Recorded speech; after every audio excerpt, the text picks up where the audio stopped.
नमस्कार दोस्तों, उषा की आवाज़ चैनल में आप सभी का स्वागत है। हमारी आज की कहानी है बंटवारा। एक गांव में एक सुखी परिवार रहता था। उस परिवार में 3 भाई और एक बहन थी। उनके माँ बाप उन चारों से बेहद प्यार करते थे, मगर बीच वाले बेटे से थोड़ा परेशान थे।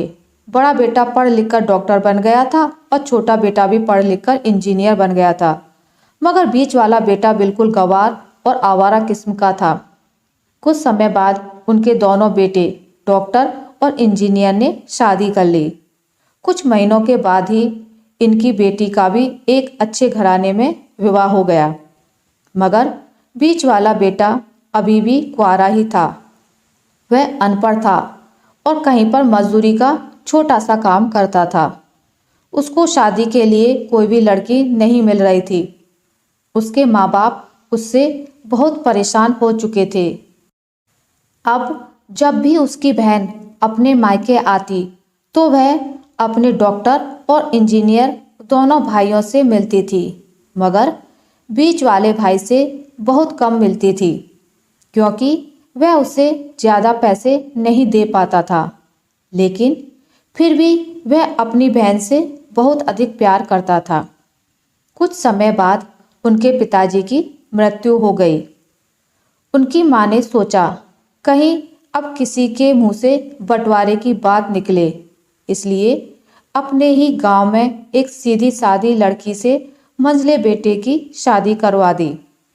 शादी होते ही ना जाने क्या हुआ, वह अनपढ़ बेटा मन लगाकर काम करने लगा और पहले से कहीं ज़्यादा मेहनत भी करने लगा।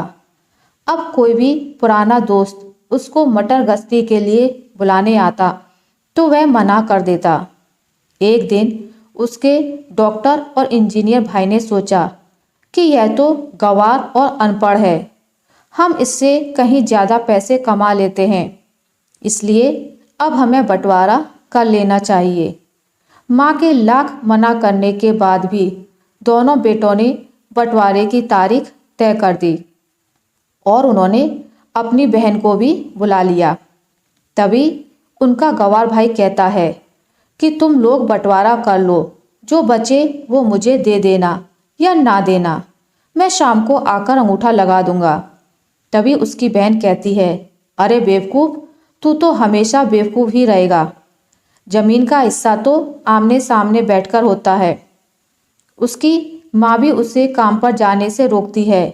उसी वक्त वकील भी वहाँ आ जाता है और कहता है कि आपका सारा हिस्सा मिलाकर 10 बीघा जमीन और एक मकान है।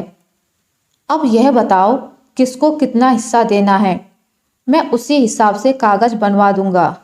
तब गंवार भाई कहता है, वकील साहब, 5-5 बीघा जमीन हमारे दोनों भाइयों के नाम लिख दो और यह हमारा घर मेरी प्यारी बहन के नाम कर दो। तब दोनों भाई पूछते हैं कि तू अपने हिस्से में क्या लेगा। गंवार भाई कहता है कि मेरे हिस्से में मेरी प्यारी माँ है। वह अपनी पत्नी की तरफ मुस्कुराते हुए कहता है, क्यों, क्या मैंने गलत कहा? उस गंवार और अनपढ़ की पत्नी अपनी सास से लिपटकर कहती है, माँ से बड़ी वसीयत क्या होगी मेरे लिए। उसी वक्त उसका गंवार पति भी अपनी माँ से लिपट जाता है। गंवार बेटे और बहू के प्यार ने जमीन जायदाद के बंटवारे को एक सन्नाटे में बदल दिया। तभी बहन अपने गंवार भाई के गले लगकर लिपटकर रोते हुए कहती है, भैया मुझे माफ़ कर दो, मैं आपको सम्मान नहीं दे सकी। तभी उसका भाई कहता है, मेरी प्यारी बहन, इस घर पर जितना अधिकार हमारा है उतना ही तुम्हारा भी है।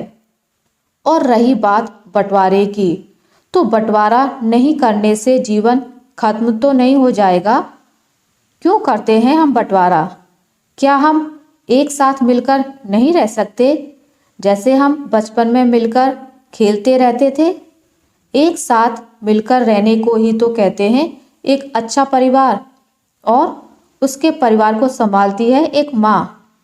तभी उसके दोनों भाई भी बहुत शर्मिंदा होते हैं और वह बंटवारे के सभी कागज फाड़कर फेंक देते हैं।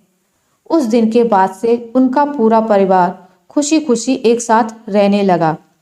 आशा करती हूँ आपको मेरी आज की कहानी अच्छी लगी होगी। अगर आपको मेरी ये कहानी अच्छी लगी है तो इसे लाइक करें, ज़्यादा से ज़्यादा शेयर करें, और अगर आप मेरे चैनल पर नए हैं तो इसे सब्सक्राइब करना ना भूलें।